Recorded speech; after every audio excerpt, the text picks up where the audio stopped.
30 అర్జంతలు అర్జంతకాయ అద్దెకి అవును. ఎన్ని రోజులు కొత్త కనబడుతున్నావు కదా? నేను రైతు మార్కెట్ రైతు బజార్ ఇక్కడ పెట్టేసి ఎన్ని రోజులు అయింది? 10 రోజులు అయింది. 10 రోజులు అయిందా?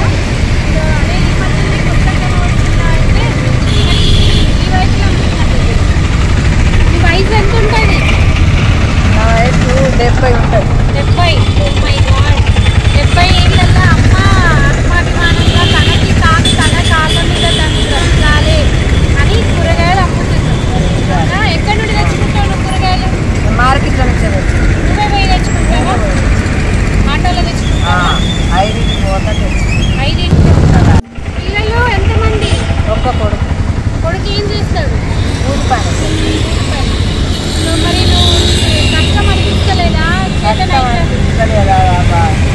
ఇవన్నీ 3 సార్లు కొత్తల్లో ఎంత ఎండ వాన ఇవన్నీ 3 ఏంటంటే లేక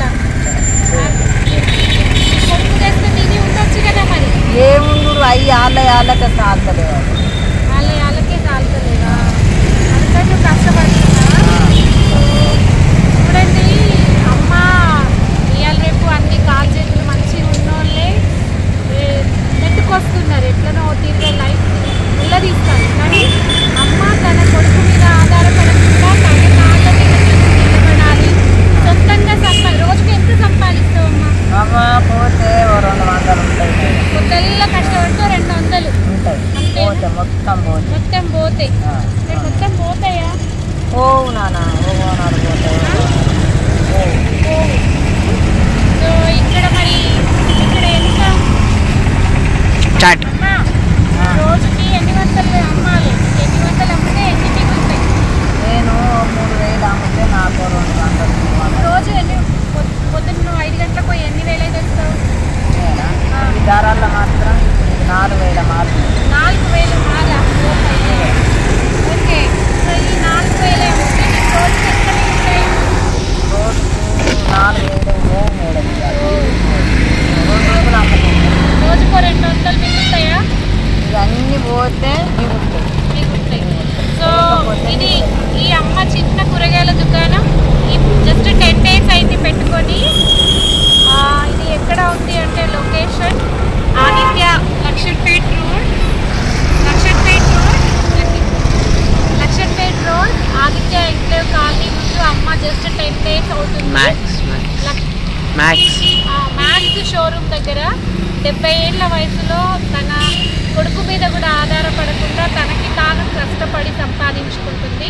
సో మీ అందరినీ రిక్వెస్ట్ చేసేది ఏంటి అంటే అటు వెళ్తున్న వాళ్ళు ఇటు వెళ్తున్న వాళ్ళు ఎక్కడైనా కొనుక్కునేదే ఒక్క నిమిషం మేము కారో బండో ఆటోనో ఆపి ఇలాంటి పెద్దవాళ్ళ దగ్గర మనం కొనుక్కుంటే అమ్మకి సాయం చేసిన వాళ్ళం అవుతాం.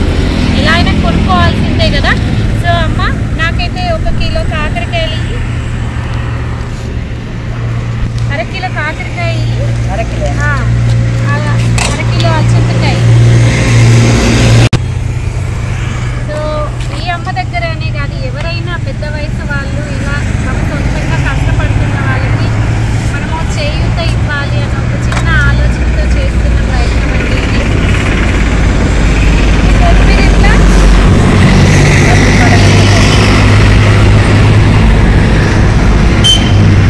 తోటకూర ఎట్లా? 1 పావు కిలో. అన్నీ మరి బజార్ రేట్లే పెడుతున్నావా? బజార్ రేట్.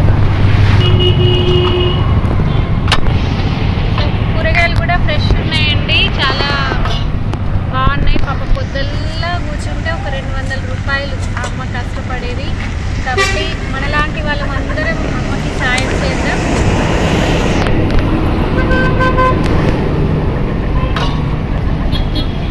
అమ్మ నువ్వేం చెప్తావు చెప్పు. నేనేం చెప్పాలి? అందరికీ చెప్పు.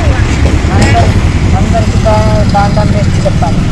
దండం ఏం అవసరం లే. అందరు రాండి, ఎక్కడైనా కొనుక్కున్నాడే మీకు మార్కెట్ ధరనే పెడుతున్నా నేను, ఇక్కడ కొనుక్కోండి అని చెప్పు. ఇక్కడ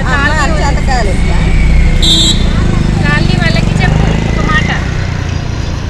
అందరు కొనుక్కోండి, దండం పెడతా అక్కడ రేటే ఇక్కడ వేస్తాను మార్కెట్ యూట్యూబ్లో పంపరా. సో అర్థమైంది కదండి. సో ఇలాంటి వాళ్ళకి చేయూతనిచ్చే చిన్న ప్రయత్నంలో భాగంగా మన కవీస్ మ్యాజిక్ వరల్డ్లో ఈ వీడియో వస్తుంది. సో మంచిర్యాలలో ఈ 70 ఏళ్ళ అమ్మ మనందరికీ చూశారు కదండి. 70 సంవత్సరాల వయసులో మనందరికీ ఆదర్శంగా నిలిచిన మహిళ.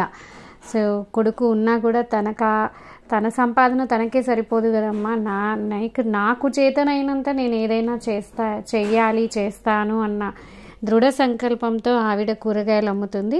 So Luxettipet road Mancherial Max showroom దగ్గర ఉన్న ఆదిత్య ఎంక్లేవ్ ముందు అమ్మ కూరగాయలు అమ్ముతుంది. సో మా కాలనీలో దాదాపు ఒక 200 కుటుంబాలు ఉంటాయి. ఈ 200 కుటుంబాల్లో కొంతమంది అయినా తన దగ్గర కొనుక్కుంటే ఆ అమ్మకి మనం చేయూతనిచ్చిన వాళ్ళం అవుతాము. సో ఈ వీడియో ఒక్క మా కాలనీ వాళ్ళే కాదండి, ఎవరైనా అటుగా వెళ్ళేవాళ్ళు ఇటుగా వెళ్ళేవాళ్ళు అమ్మ లాంటి వాళ్ళ దగ్గర మనం కొనడం వల్ల మనం ఎక్కడైనా కొనేదే. ఇలాంటి వాళ్ళ దగ్గర కొంటే కాస్త ఆ స్ఫూర్తి ప్రదాతలు వాళ్ళు, అంటే ఈ వయసులో తన చేతనైనంత వరకు కష్టపడాలి అన్న మెసేజ్ పాస్ చేస్తున్నారు కాబట్టి వాళ్ళకి మనం చేయూతనివ్వాలి. ఇలాంటి వాళ్ళు ఒక కనువిప్పు కూడా. ఈరోజు నాకు ఆదర్శంగా నిలిచిన ఈ మహిళకి ఎంత చెప్పినా థ్యాంక్స్ తక్కువే. సో అందరికీ నా ఆలోచన అర్థమైందని అనుకుంటున్నానండి. Thanks for watching my